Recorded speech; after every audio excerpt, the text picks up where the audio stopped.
Hello everybody. Alright, so I just want to, this video is made for basically an update on what's going on and also to thank everyone that subscribed.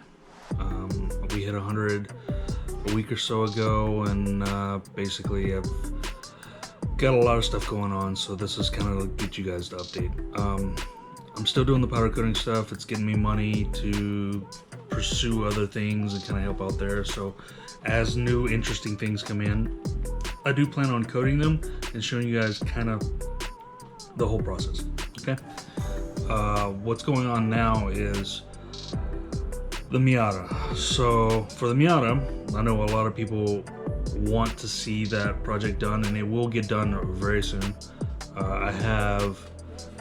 So for right now, we have a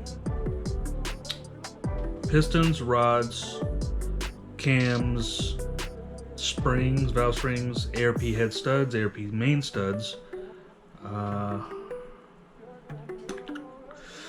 intake, the whole intake manifold. What else was there?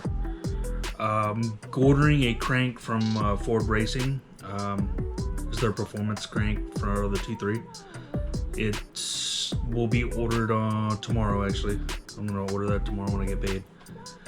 Then we'll go from there. That should allow me also to bring this over to the machine shop. I already talked to the machine shop a couple times. They are interested in doing the build, so they said they have no issues doing it. So they'll be re-sleeving the block. We're taking the stock sleeves out. We're putting Darton sleeves in. They're gonna bore them to 89 mil, which should equal the 2.5 bore, I believe. It's a 2.5, but with a 2.3 crank, it's going to de-stroke it to a 2.4. But the 2.3 crank stock is forged. So basically, we'll have forged cranks. We'll have a forged crank, rods, pistons, and Darton sleeves. So theoretically, this motor should be able to handle 800 or 900. I'm gonna assume. I don't know because not too many people's ever pushed it that hard. But I'm assuming it can, because it would be basically from bottom to top, fully forged, brand spanking new, and yeah, everything should be good. But anyway, regardless. So that is what's going on in Miata. Next, we have the Grom. I have the fuel tech that all came in. Basically, we're just waiting on, let's see, here. So basically, we have the 450. I have the fuel tech 450. It wiring harness works, plugged in, verified it does work, so it does work there. The only difference is the fuel tech needs another coil. The wideband came free with the kit because of the July 4th stuff that they have going on sale. So we're good with the wideband. The coil needs to be replaced to more of a,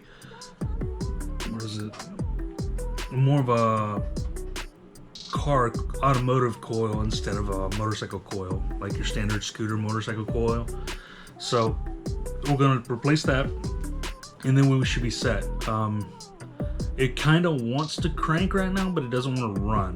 You know, like it'll go over a little bit and it'll kind of sputter and kind of like act like it really wants to go, but it just doesn't. So that Grom has a lot of work done to it. It's basically it's a 170 kit, still 2 valve. I ceramic coated the piston, I ceramic coated the head and the exhaust all the way out, try to keep the heat away from the head as much as possible so it doesn't transfer. It just pushes the heat out of the exhaust. Try to keep temps down. Also, it's got a really high lift cam, like one of the biggest high lift cams biggest lift cams I can get for the Grom. It's got aftermarket springs and retainers to handle, from what the manufacturer says, 14,000 RPM, and it has the high lift valves themselves. So basically the whole head's been built. It's 100% ready to go. I have a forged crank with the rod, so that's fully forged all out now. So the Grom's fully forged. It's got a fourth bearing, which is basically the Grom, the crank right here. There's a bearing over here in the case, and then you have two center areas where the actual case, where the crank slides to the case, so it holds it in there in the middle, and you have one on the end over here. Well, this end doesn't have anything because that's where that's where the flywheel. Yes, that's where the flywheel's at.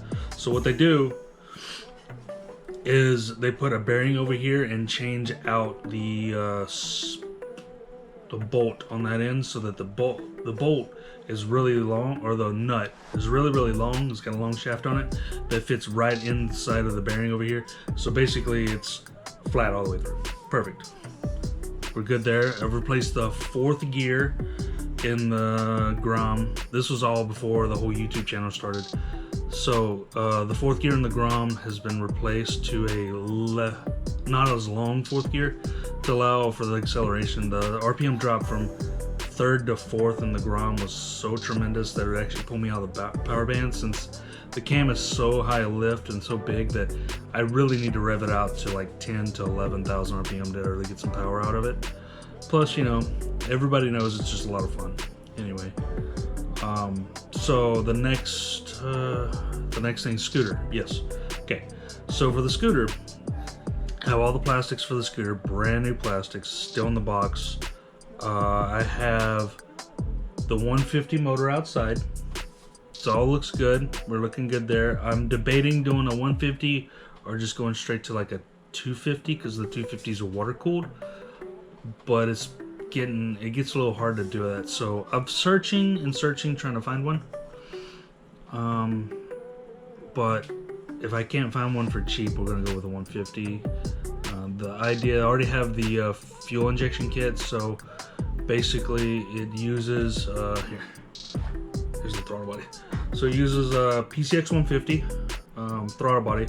This is a 150 injector, and then so you have the throttle position sensor and the air in, basically the intake temperature and map, manifold air pressure, all in one. So it's kind of crazy. So here's to give you an idea, this is a 150. The thing's pretty small, all right? The freaking hole is small in that. You think that's small? This is the Grom. Give you an idea.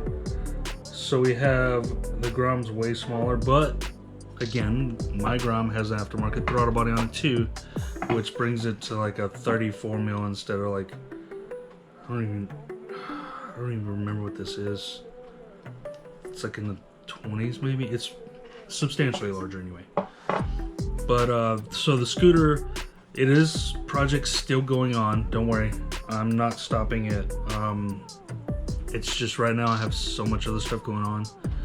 And the biggest thing I wanted to reveal is I can't do a whole lot of work here. So what I'm doing is I'm trying to save some money up as much as I can and buy some land. I'm looking at an acre or two. The more I can get, the better, of course, but prices of land here in Florida is not exactly the cheapest. So I'm being very particular where I want to live. Not really live, but where I want to build the shop. The land will also be a place where mom and dad are going to come down, RV, kind of a place for them to stay without having to rent an RV spot every time they come down and visit. So I think that's going to be really, really good. I have actually been looking, I've been out to that land, the one I really, really want. I've been out there, we'll say probably 4 times so far. I've looked at a couple things here and there, try to look at the whole property in general. The furthest I've made it so far, because it's so overgrown with like weeds and brush and stuff like that, the furthest I've gotten was about 1/3 of the way through. It's actually like 3 acres and it's really, really long. It looks like it's pretty much way out in the country. I don't think neighbors would have an issue with me building a shop and working on cars, stuff like that there.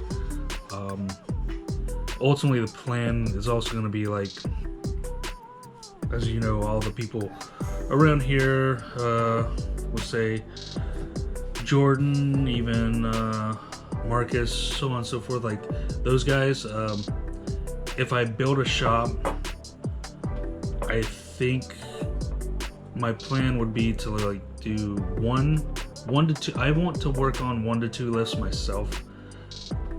So another lift would have to be for just other people's cars. So like, if anybody else in the community wanted to come over and work on a car, come over and work on a car. It's no big deal. Don't have an issue with it.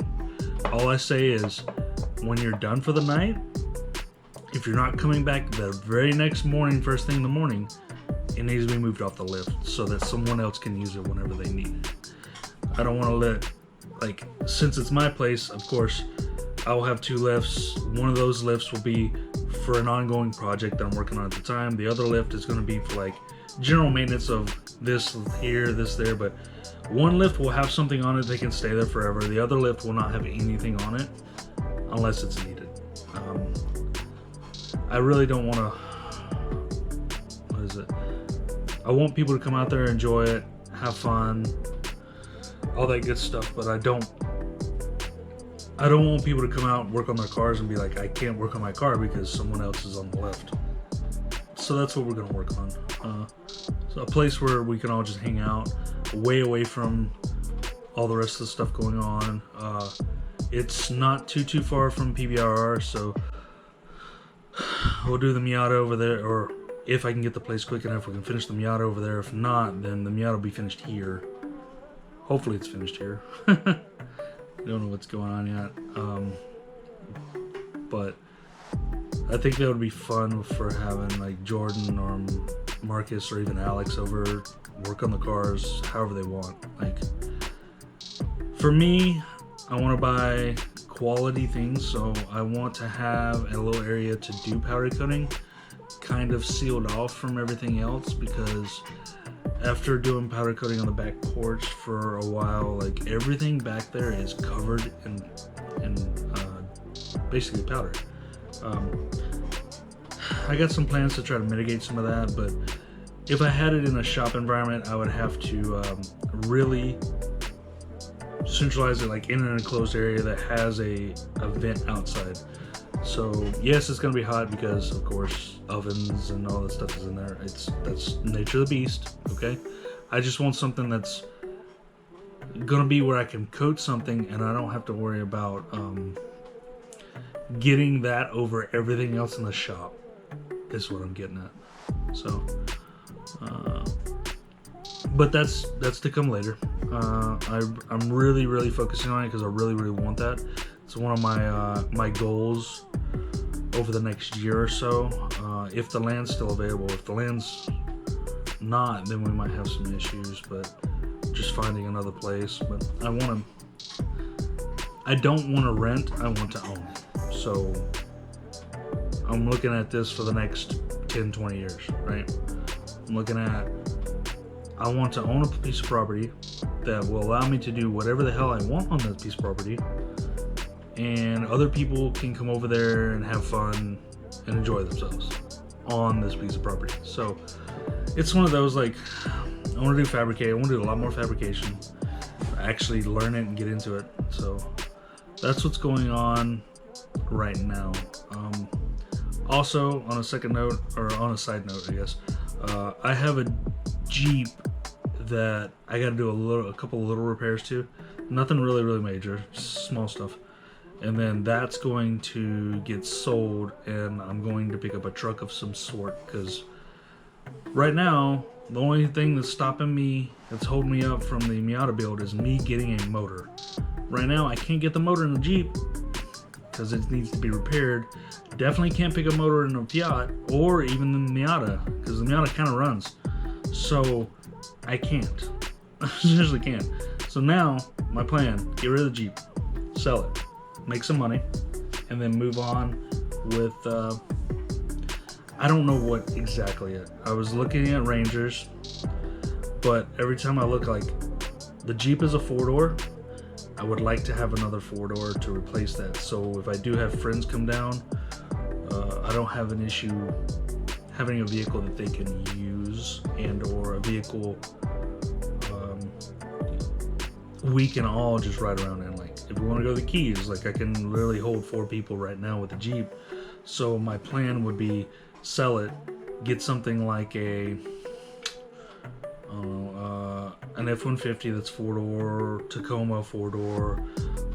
But the thing is, the Jeep's not going to give me a whole lot of money, like $4 or $5 grand. So I've even looked into like Ridgelines, because ultimately the Ridgeline will tow a vehicle. Will tow the Miata. Will tow another car. Like, it'll tow 5,000 pounds. So it'll tow what I need to tow, and I can put a motor in the back and not have to worry about it. That's the extent of where I'm at now, and I can get that relatively almost like a swap.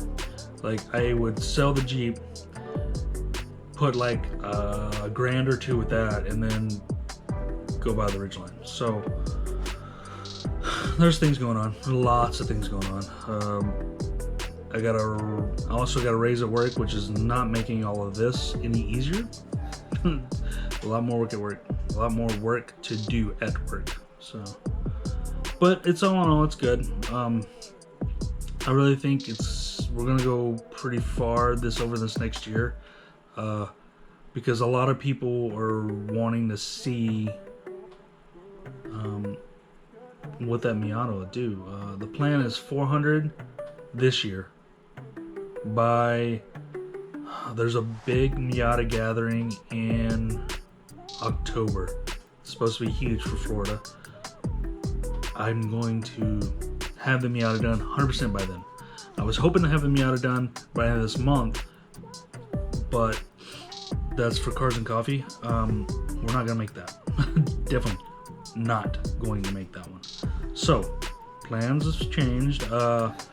I'll go ahead and record this Cars and Coffee because it's supposed to be really, really big. It's the first time they had one here in a little over a year since COVID started. So I'm going to videotape Cars and Coffee when it comes up. That's on the 25th. It's on Sunday, 25th. So we'll do that. The Miata's on the way, so we covered that. The scooters and the Grom, covered that. Okay. Selling the Jeep, covered that. Covered the land. That's pretty much it. I've been powder coating, been helping out people here and there, helping Jordan out as much. Like, if anybody calls me for anything, I am there to help. I don't really want anything to help, you know. Like, the only thing I would say getting paid for is like the powder coat, because it requires the power for the actual oven, which is not cheap, and then the powder on top of that the powder is actually pretty cheap, but I really don't charge a whole lot of people like that are close to me. So like Marcus and Jordan, Alex even. I don't charge them anything for my time. That's friends, you know. Friends try to help people out. I will charge them for what it cost me to do it. So, say to do a valve cover will be like probably $40, maybe. It's not that expensive. Maybe $60. All depends on how much work I need to do to it. If I gotta sandblast it a lot, so it all depends, right? I gotta buy some more stripper for the tank out there, so I'll probably do that next week. But you see where I'm getting at. Like, I don't want a whole lot. This is a business, but it's not really a big business, because I don't have, until I get a shop that has the space and the correct tools that I need to do what I need to do, then at that point we're going to charge full retail, basically whatever other shop charges. I will undercut them by probably 10 or 15%. So a set of wheels, a full set of wheels, is probably going to cost $350 for me to do if someone was to come to me, because I would have all the equipment to do it correctly, without having any issues. So right now I don't. So most of the stuff I do is done right. Most of it is. When I talk to people, I'm like, look, this is what I have to do. This will take longer than what you would normally think. But, you know. Anyway, I'm just rambling on. This sucks. But that's where I'm at. So this is basically to kind of let you know exactly where I'm at, where I'm going, what we're gonna be doing. There's a lot. Like, there seriously is a lot going on. I ordered a new label machine to start doing wiring harnesses and stuff, because the Miata is probably going to do a brand new wiring harness all from scratch, and I'm going to tuck the crap out of it. Like, look at the engine bay, you won't see anything, no wires. That's what I'm going to get to. Plus, I got a lot more sensors to put in. But anyway, again, thanks everyone for being there for me, for subscribing and tuning in. I really do appreciate all of it. It's hard for me to make the time to do it, and I do enjoy making this. It's just there's so much going on in my life right now with all the stuff going, like, just basically everything explained. So I just want to say thank you. If you do have any questions, as of right now, I religiously check all of my comments on my videos. Have any questions on any comment or any video, or even on this one, like if you have some questions on the property, you want to have some questions on the Miata, or questions on anything at all in this video, please just put the comment down below. I'll answer you. We'll move on from there. Hopefully, you know, I can do, if you're in the West Palm area, I will do some powder coating for you guys pretty cheap, because like I said, this is all like for fun at this point. I do expect to make a little bit of money, but I'm not talking like a lot. I'm talking, yeah, I can probably do a set of rims for somebody in the area for probably 200, because there's a lot of powder that's involved. There's a lot of sandblasting involved. So it's going to take a little bit to do that. But hey, valve covers are pretty cheap. Any miscellaneous part here and there, pretty cheap. If you have a ton of parts, like you have, say, 10 parts, if they're all the same color, not a big issue. It's probably going to treat it all as like one big ass part. So it's going to be cheap. It gets expensive when you change parts out and all that good stuff. And change colors out anyway. But I'm going to end it here. Thank you again, and I do appreciate everyone's support. It's just been rough, but we'll try to make it religiously, try to do at least a video a week.